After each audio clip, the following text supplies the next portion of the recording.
اللهم صل وسلم على نبينا محمد رب اشرح لي صدري ويسر لي أمري واحلل عقدة من لساني يفقهوا قولي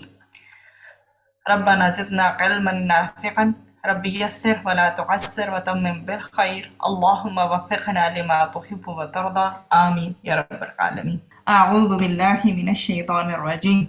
اب یہ بات ہے کہ جو اللہ تعالیٰ کے لیے جان فروشی کرتا ہے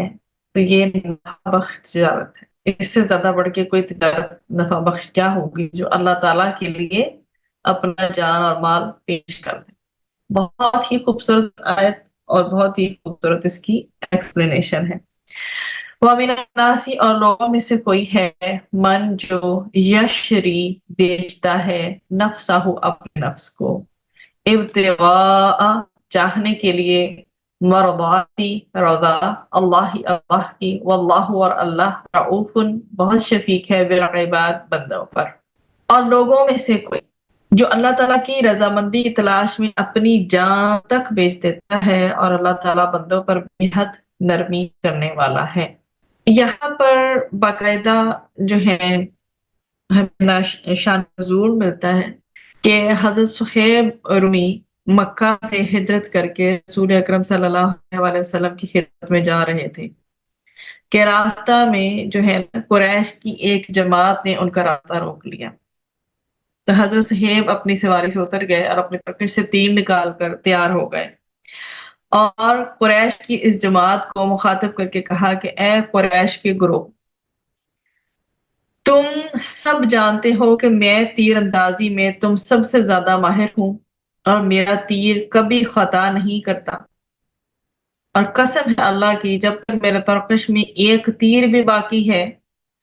تم مجھ تک نہیں پہنچ سکو گے، اور تیروں کے ختم ہونے کے بعد جب تک تلوار کا کچھ حصہ بھی باقی رہے گا میں تلوار چلاتا رہوں گا، پھر اس کے بعد تم جو چاہو کر لینا، اگر تم چاہو تو میں تمہیں اپنے مال کا پتہ بتا دیتا ہوں جو مکہ مکرمہ میں رکھا ہوا ہے، تم جا کر وہ مال لے لو اور میرا راستہ چھوڑ دو۔ اس پر قریش کی جماعت راضی ہو گئی۔ حضرت صہیب ان سے چھوٹ کر صحیح و سالم حضرت محمد مصطفیٰ صلی اللہ علیہ وآلہ وسلم کی خدمت میں حاضر ہوئے اور تمام واقعہ بیان کیا۔ آپ صلی اللہ علیہ وآلہ وسلم سن کر بہت خوش ہوئے اور آپ صلی اللہ علیہ وآلہ وسلم نے 2 مرتبہ فرمایا کہ اے ابو یحییٰ تمہاری بیع خوب نافع ہوئی، اے ابو یحییٰ تمہاری بیع خوب نافع ہوئی۔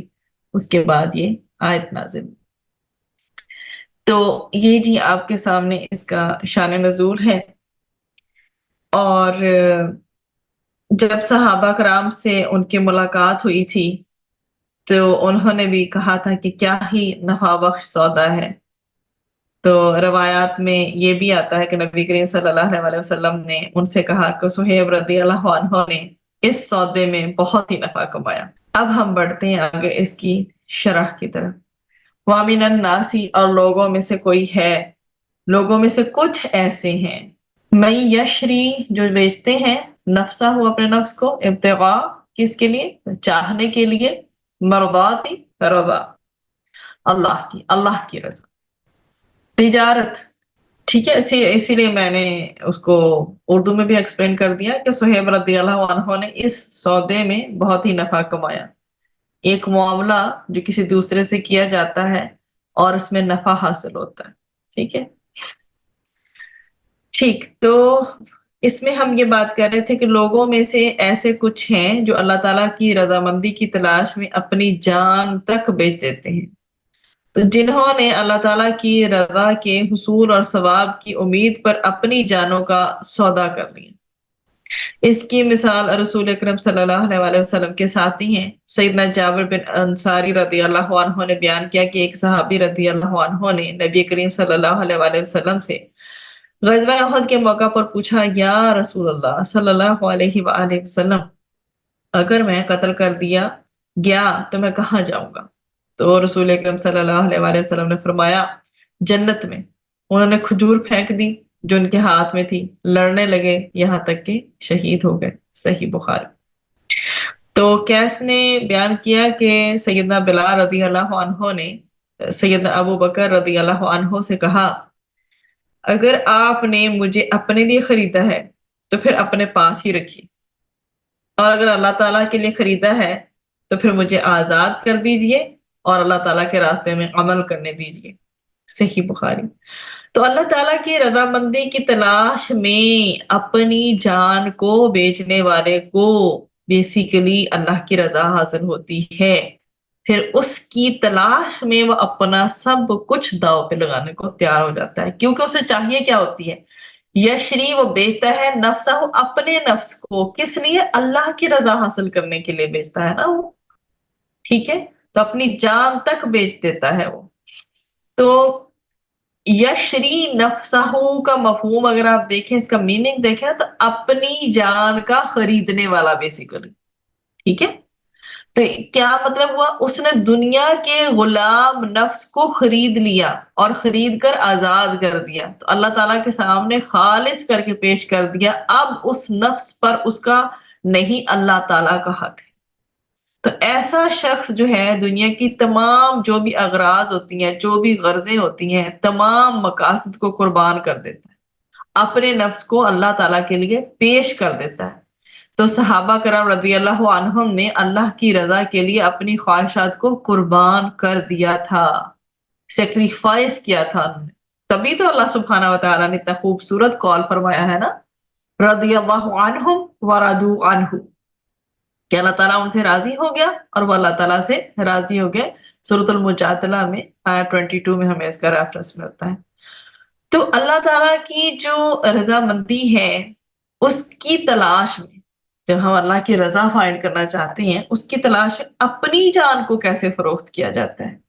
اس میں بھی ہمیں ریفرنس ملتا ہے سورۃ التوبہ میں آیا نمبر 111 میں، ان اللہ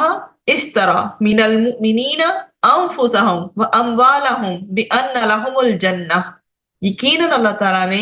مومنوں سے ان کی جانیں اور ان کے اموال خرید لیے ہیں کہ یقیناً اس کے بدلے میں ان کے لیے کیا ہے، ان کے لیے جنت ہے۔ اس معاہدے میں خریدار اللہ سبحانہ و تعالیٰ کی ذات گرامی، اور معاوضے میں سب سے جلیل القدر چیز جنت ہے، اور معاوضے کے بدلے میں خرچ کی گئی قیمت وہ جان و مال ہے جو انسان کے نزدیک سب سے زیادہ محبوب چیز ہے۔ تو اب سوال انسان کے دماغ میں یہ پیدا ہوتا ہے کہ اللہ تعالیٰ کی رضا مندی کی تلاش میں اپنی جان کو کیسے فروخت کیا جاتا ہے؟ اس میں بھی ہمارے پاس مختلف پوائنٹس نکلتے ہیں۔ اللہ تعالیٰ کی رضامندی کی تلاش میں اپنے خیالات کے مقابلے میں اللہ تعالیٰ کی ہدایات کو قبول کر کے اپنی مرضی کو فروخت کیا جاتا ہے، ٹھیک ہے۔ جو انسٹرکشنز اللہ سبحانہ و تعالیٰ کی طرف سے آئی ہیں نا، ان کو سب سے پہلی پرائیورٹی پر رکھنا۔ پھر نمبر 2، اللہ تعالیٰ کی رضا کے لیے اپنی جو ہماری من پسند عادات کو چھوڑنا، اور اللہ تعالیٰ نے جو عادتیں انسان میں پسند کی ہیں ان کو اپنانا،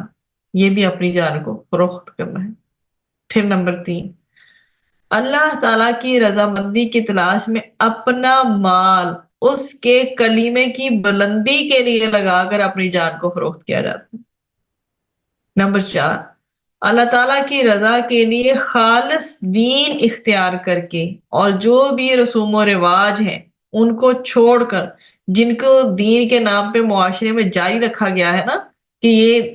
یہ دین سے تعلق رکھتے ہیں یا دین کے دائرہ کار میں آتے ہیں، ان کو چھوڑ کر خالص دین اختیار کرنا، یہ بھی اپنی جان کو فروخت کرنے کے مترادف ہے۔ پھر نمبر 5، اللہ تعالیٰ کی رضامندی کی تلاش میں جب انسان ہونا تو پھر وہ مصلحت پرستی چھوڑے، ٹھیک ہے، مصلحت پرستی کو چھوڑ کر اعلانیہ حق کو اپنا کر اپنی جان کو فروخت کرتا ہے پھر انسان، ٹھیک ہے، مصلحت پرستی چھوڑتا ہے، پھر وہ ظاہراً اعلانیہ واضح طور پر کیا کرتا ہے، حق کو اپناتا ہے۔ پھر نمبر 6 اینڈ دا لاسٹ، اللہ تعالیٰ کی رضا کے لیے خالص دین اختیار کرنے کے لیے اب لوگوں کے عتاب کا نشانہ بھی بنے گا، ٹھیک ہے،